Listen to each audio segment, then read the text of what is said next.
Mi prometida me exigió el 40% de mi salario 24 horas antes de la boda, entonces expuse su contrato frente a 200 invitados, y ella nunca esperó mi venganza.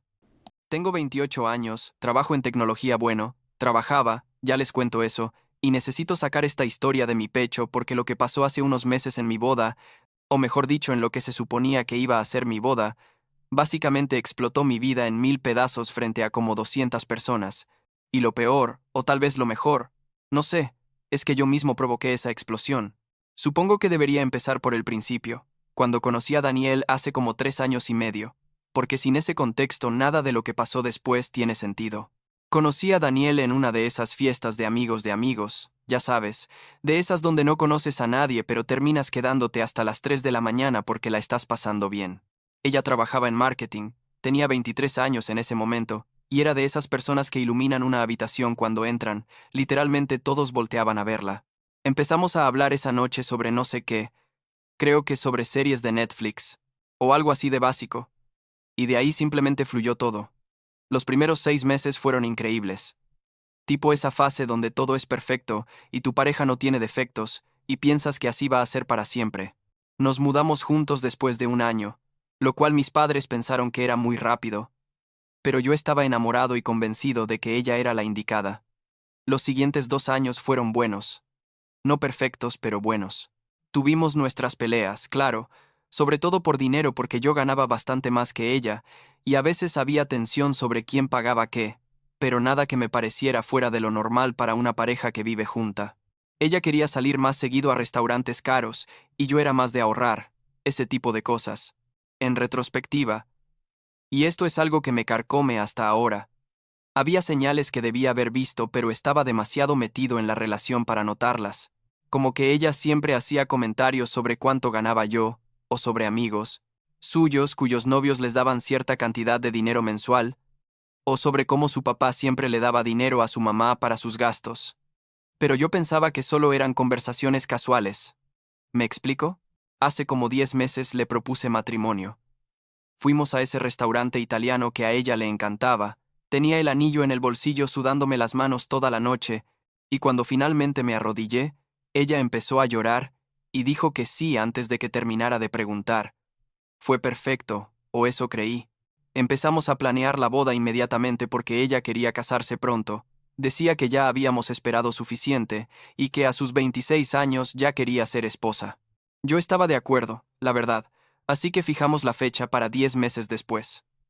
Su familia, especialmente su mamá Christine, se involucró muchísimo en la planeación. Y cuando digo muchísimo, quiero decir que prácticamente tomó control de todo. El lugar, la comida, las flores, la lista de invitados que terminó siendo como el doble de lo que habíamos planeado originalmente.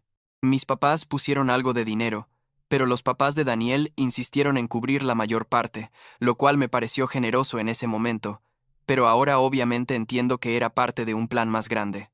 La semana antes de la boda fue caótica, como supongo que es para todo el mundo. Yo tenía que cerrar unos proyectos en el trabajo antes de irnos de luna de miel. Daniel estaba histérica con los últimos detalles del vestido. Las familias llegando de diferentes ciudades, todo era un desastre organizado. El día antes de la boda, un viernes, me tomé el día libre para ayudar con las últimas cosas. Danielle se había ido desde temprano a un spa con sus damas de honor, algo que había planeado desde hace meses, así que yo estaba en el apartamento empacando para la luna de miel cuando tocaron la puerta. Eran como las 2 de la tarde. Abrí y era Christine, la mamá de Daniel. Traía un sobre Manila en la mano y una sonrisa que ahora recuerdo como incómoda, pero en ese momento no le presté atención. Me dijo que Daniele le había pedido que me entregara unos papeles importantes que yo tenía que firmar antes de la boda, algo sobre el seguro médico o no sé qué. Yo estaba apurado y le dije que claro, que los dejara ahí y los revisaba después, pero ella insistió en que tenía que leerlos en ese momento porque necesitaba llevárselos firmados. Algo en su tono me pareció raro, pero abrí el sobre ahí parado en la puerta. No era nada sobre seguros médicos. Era un contrato, como de 3 páginas, impreso en papel formal con esos sellos que parecen oficiales. Lo leí rápido al principio sin entender bien qué estaba viendo, y luego lo leí otra vez más despacio, porque mi cerebro no procesaba lo que mis ojos estaban leyendo. Básicamente, Y no estoy exagerando, era un contrato donde yo me comprometía a darle a Daniel el 40% de mi salario mensual. 40%. No para gastos del hogar ni para una cuenta conjunta. No. Era para que ella lo usara como quisiera, como una especie de mesada o salario propio. Y si yo me negaba a pagar cualquier mes, el contrato especificaba que eso sería considerado abuso financiero y ella podría iniciar un divorcio donde tendría derecho a no sé cuántas cosas más. Me quedé ahí parado no sé cuánto tiempo, tal vez 30 segundos que se sintieron como media hora, leyendo y releyendo este papel, mientras Christine me miraba con esa sonrisa ahora claramente nerviosa. Finalmente le pregunté qué diablos era esto, y ella me dijo muy calmada que era un acuerdo prenupcial que Daniele había preparado para asegurar su estabilidad financiera en el matrimonio. Le dije que los acuerdos prenupciales se discuten con meses de anticipación con abogados presentes. No se presentan en un sobre el día antes de la boda como si fueran la lista del supermercado. Christine se puso a la defensiva y me dijo que Daniel había estado trabajando en esto por semanas, pero no había encontrado el momento correcto para hablarlo conmigo, y que como yo ganaba mucho más que ella era lo justo, que así funcionaban los matrimonios modernos. Llamé a Daniel de inmediato. Me mandó directo a buzón. Le mandé como 5 mensajes diciendo que necesitaba hablar con ella urgentemente, que su mamá estaba ahí con unos papeles que no tenían sentido. Christine seguía parada en la puerta tratando de convencerme de que esto era normal, de que sus amigas tenían arreglos similares con sus esposos, de que yo debería estar feliz de poder proveer para mi esposa de esta manera. Yo sentía que la cabeza me iba a explotar. Le pedí que se fuera. Creo que no fui muy amable al respecto.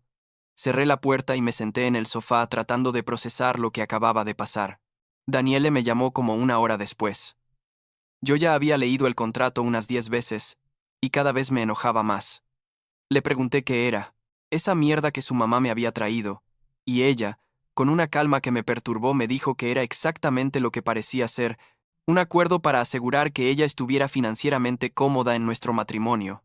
Le dije que estaba loca si pensaba que yo iba a firmar algo así, especialmente presentado de esta manera a menos de 24 horas de la boda. Y entonces dijo algo que me heló la sangre. Dijo, si no firmas eso, no hay boda mañana. No estaba bromeando. Se lo podía escuchar en la voz, esa determinación que yo conocía bien porque la había visto cuando ella quería algo y no aceptaba un no como respuesta. Traté de razonar con ella. Le dije que si quería un acuerdo prenupcial podíamos hacerlo bien, con abogados, con tiempo para revisarlo, pero que esto era un ultimátum absurdo. Ella me cortó y dijo que ya habíamos gastado demasiado dinero en la boda, que 200 personas iban a estar ahí mañana, que nuestras familias ya estaban en la ciudad y que, si yo realmente la amaba, esto no sería un problema. Me estaba manipulando y yo lo sabía. Pero en ese momento entré en pánico pensando en el escándalo si cancelábamos la boda, en decepcionar a todos, en el dinero perdido, en todo. Le dije que necesitaba pensarlo, y ella dijo que tenía hasta las 8 de la noche para decidir, que ella iba a quedarse en el hotel con sus damas de honor de todas formas, porque era mala suerte vernos antes de la boda, pero que si no tenía el contrato firmado para las 8, ella no iba a presentarse en la iglesia mañana. Colgó. Yo me quedé ahí sentado con este maldito papel en las manos, sintiéndome como si me hubieran dado un puñetazo en el estómago. ¿Sabes esa sensación cuando algo que pensabas que era sólido de repente se revela como completamente falso? Así me sentía. 3 años y medio de relación, y yo no tenía idea de quién era realmente la persona con la que iba a casarme. Llamé a mi mejor amigo James, quien era mi padrino. Le conté todo, y él me dijo que estaba completamente loco si firmaba eso, que esto era una bandera roja del tamaño de un país y que debía cancelar la boda. Luego llamé a mi papá. Él fue más medido. Me dijo que entendía el pánico, pero que un matrimonio que empezaba con este tipo de ultimátum no iba a terminar bien, que esto era solo el principio de algo peor. Mi mamá se puso al teléfono y básicamente dijo lo mismo, pero con más emoción, que cómo era posible que Daniel hiciera esto, que ella pensaba que la conocía, pero evidentemente no. Pasé las siguientes horas en un estado de shock, caminando por el apartamento, mirando las maletas empacadas para la luna de miel, viendo las fotos nuestras en las paredes. A las 7:30, no había tomado una decisión, y Christine me llamó preguntando si ya había firmado. Le dije que no, que esto era una locura. Ella se enojó y empezó a gritarme que yo era un egoísta.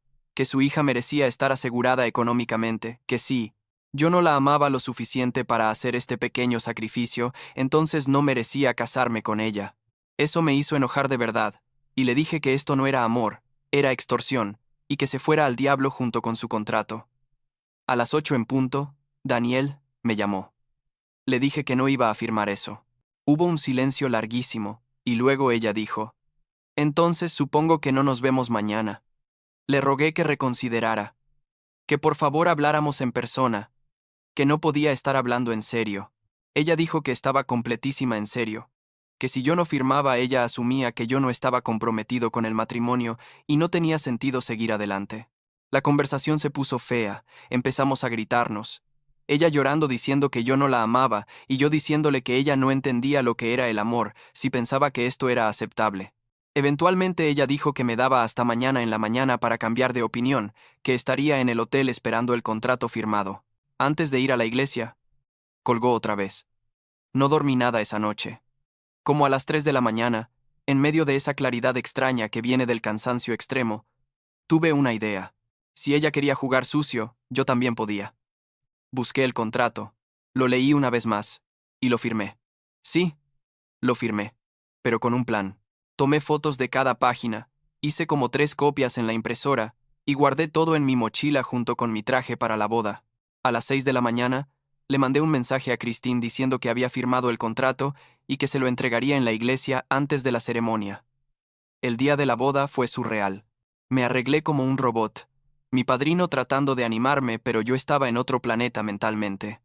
Llegamos a la iglesia como a las 11, la ceremonia era al mediodía. El lugar estaba lleno de flores, había como 200 sillas puestas, la gente empezando a llegar, todo se veía hermoso. Me encontré con Christine antes de entrar, y le di el contrato firmado. Ella lo revisó rápido, sonrió satisfecha, y se fue. Yo me fui directamente con el padre que iba a oficiar la ceremonia, le dije que necesitaba hablar con él urgentemente, y le expliqué en versión resumida lo que había pasado. Le dije que iba a haber un cambio en los votos, que confiara en mí. Él se veía confundido, pero accedió. La ceremonia empezó. Yo estaba parado en el altar viéndome probablemente más nervioso de lo que debería verse un novio normal. Daniel entró con su papá. Se veía absolutamente hermosa con su vestido blanco, y por un segundo dudé de lo que iba a hacer. Pero luego recordé el contrato, la manipulación, el ultimátum, y esa duda se evaporó. Ella llegó al altar, su papá me dio su mano con una sonrisa, y nos paramos frente al padre. Hubo las lecturas típicas, algunas canciones, y luego llegó el momento de los votos. El padre me miró y dijo, Cameron, ¿aceptas a Daniel como tu esposa? Yo respiré profundo, saqué las copias del contrato de mi bolsillo interior, y dije en voz alta y clara para que todos escucharan. Antes de responder esa pregunta, hay algo que necesito compartir con todos los presentes. El murmullo en la iglesia empezó inmediatamente. Daniel me miraba con los ojos enormes, su cara pasando de confusión a horror en cuestión de segundos. Levanté los papeles y dije, ayer, el día antes de nuestra boda, recibí este contrato de parte de la familia de mi prometida. Empecé a leer en voz alta, literalmente leyendo las cláusulas del contrato, donde se especificaba que yo debía darle el 40% de mi salario mensual o enfrentar consecuencias legales. La iglesia explotó en murmullos y gritos ahogados. La mamá de Daniel se paró gritando que me callara. El papá de ella también se paró. Mi mamá estaba con las manos en la cara. Mi papá se veía entre orgulloso y horrorizado. Daniele me agarró del brazo tratando de quitarme los papeles, pero yo me aparté. Seguí, leyendo las partes más escandalosas del contrato, mientras la gente reaccionaba. Cuando terminé, dije, me presentaron este documento 24 horas antes de la boda y me dijeron que si no lo firmaba, no había matrimonio. Así que lo firmé, pero no porque esté de acuerdo, sino porque quería que todos ustedes supieran exactamente qué tipo de persona es la mujer que se supone que voy a hacer mi esposa. Entonces rompí el contrato en pedazos frente a todos. Daniel estaba llorando histéricamente, tratando de explicar algo, pero nadie podía escucharla entre el caos. Miré al padre y dije, para responder tu pregunta, no acepto. Me quité el micrófono que tenía prendido, lo dejé en el altar, y caminé por el pasillo central hacia la salida, mientras 200 personas me miraban. Algunos aplaudían, otros gritaban, Otros simplemente estaban en shock. Salí de la iglesia, me subí a mi carro y me fui directo a mi apartamento. Las siguientes horas fueron una locura. Mi teléfono no paraba de sonar con llamadas y mensajes. Mi mamá llorando, mi papá diciendo que necesitábamos hablar, amigos preguntando qué había pasado, algunos apoyándome, y otros diciendo que había sido muy cruel hacerlo de esa manera.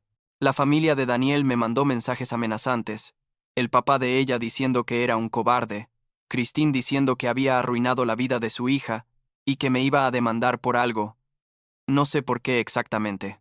Danielle me mandó como 50 mensajes, pasando de insultarme a rogarme que habláramos a insultarme otra vez. No respondí ninguno. Me serví un whisky. Me senté en el sofá todavía con el traje puesto, y me pregunté si había hecho lo correcto. Mis papás llegaron esa noche. Esperaba una pelea, pero mi papá solo me abrazó. Mi mamá también. Aunque estaba enojada por cómo manejé las cosas, me dijeron que entendían por qué lo hice, pero que había muchas otras maneras de resolver esto que no implicaban humillar a Danielle públicamente frente a toda la familia y amigos. Yo les dije que ella me había humillado primero con su extorsión, que si ella no quería vergüenza pública no debió haberme puesto en esa posición. Discutimos por un rato, pero eventualmente ellos entendieron mi punto de vista, o al menos dijeron que lo entendían. Se quedaron conmigo esa noche porque no querían dejarme solo. Los siguientes días fueron horribles. Tuve que llamar a mi trabajo para avisar que obviamente no iba a estar en la luna de miel ni de regreso cuando había planeado. Mi jefe fue comprensivo, pero pude notar la incomodidad en su voz. Esto iba a ser el chisme de la oficina por meses. Daniel seguía mandándome mensajes que yo no leía, hasta que finalmente los leí todos de un jalón y fue una montaña rusa emocional. Algunos decían que me amaba y que cometió un error. Otros decían que yo había arruinado su vida y nunca me perdonaría. Otros tratando de justificar el contrato diciendo que solo quería seguridad. Ninguno era una disculpa real. Una semana después de la boda que nunca fue, volví al apartamento después de estar quedándome con mis papás, y descubrí que Daniel le había sacado todas sus cosas. No me avisó. No dejó una nota. Simplemente se llevó todo lo que era suyo y algunas cosas que técnicamente eran mías también, como la televisión que habíamos comprado juntos. El apartamento se sentía vacío y extraño, con espacios en las paredes donde antes había cuadros, el closet con la mitad de la ropa desaparecida, la cocina sin la mitad de los trastes.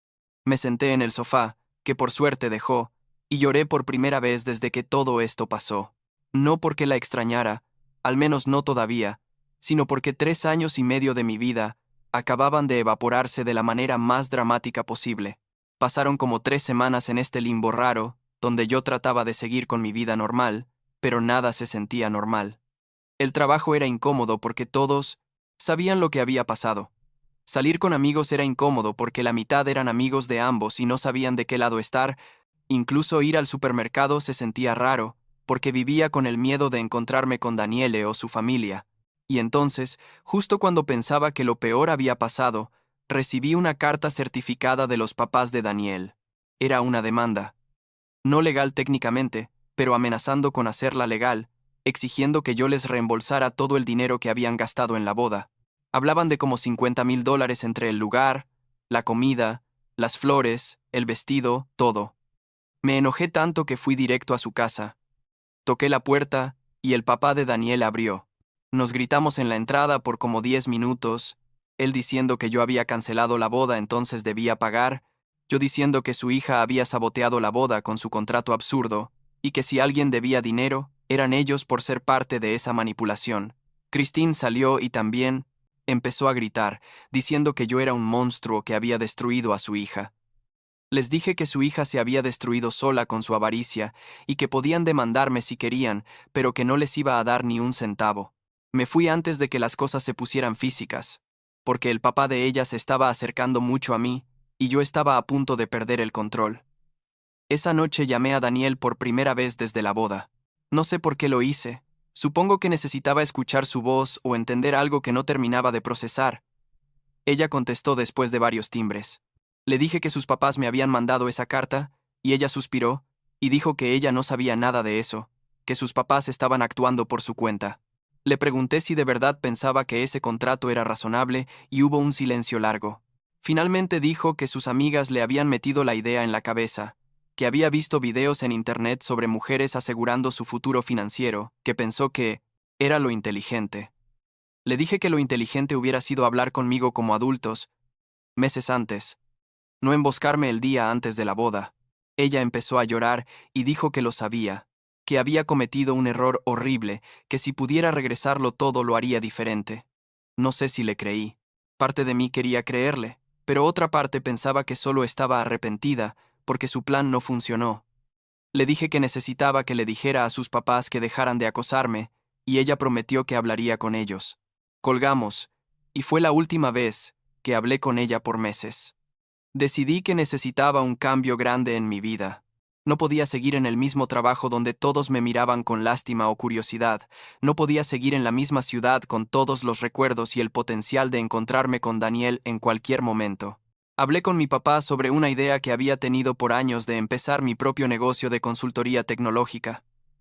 Él me ofreció invertir algo, de dinero que tenía ahorrado, y yo acepté. Renuncié a mi trabajo, le di aviso al dueño del apartamento que me iba a mudar, y empecé a planear esta nueva etapa.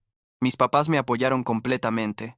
Mi mamá especialmente emocionada de verme tomar control de mi vida de esta manera. El negocio empezó lento, pero después de un par de meses, conseguí mis primeros clientes. No ganaba lo mismo que en mi trabajo anterior, pero la libertad valía la pena. Me mudé a un apartamento más pequeño, en una zona diferente de la ciudad. Básicamente empecé de cero. Borré todas las fotos de Daniele de mis redes sociales. Guardé en una caja todas las cosas que me recordaban a ella. Traté de seguir adelante. Como 3 meses después de la boda cancelada, fui a un bar con James y otros amigos. Estábamos tomando cerveza y poniéndonos al día cuando sentí que alguien me miraba. Volteé, y ahí estaba Daniel en una mesa del otro lado del bar con un grupo de chicas. Nuestras miradas se cruzaron, y mi estómago se apretó. Ella se veía diferente, más delgada, con el pelo más corto.